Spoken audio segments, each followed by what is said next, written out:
Chronological Bible in a Year, day 168. We are back in the Proverbs, and today I want to highlight a section from Proverbs 26. This highlights some traits that we should probably avoid if we don't want to be foolish, annoying, bitter people.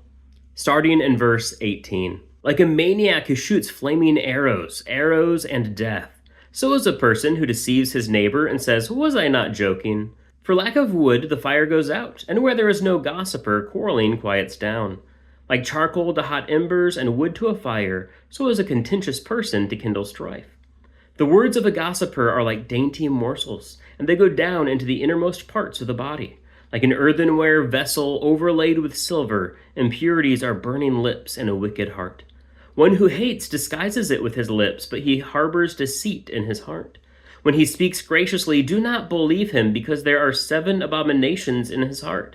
Though his hatred covers itself with deception, his wickedness will be revealed in the assembly. One who digs a pit will fall into it, and one who rolls a stone will come back on him. A lying tongue hates those it crushes, and a flattering mouth works ruin. We get a picture of people we probably don't want to be around here, don't we? And yet it's people that we can be at times.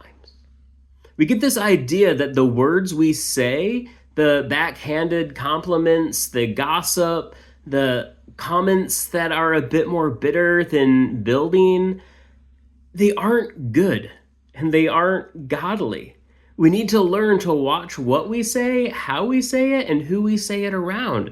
We need to avoid throwing wood on the fire. We need to not lie for the sake of protecting self or others. We need to find ways to help one another rather than hinder one another. And sometimes the best way to do that might just be staying quiet.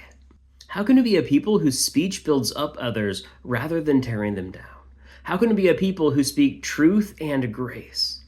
How can we be a people whose words proclaim the gospel, but are also capable of rebuking a brother?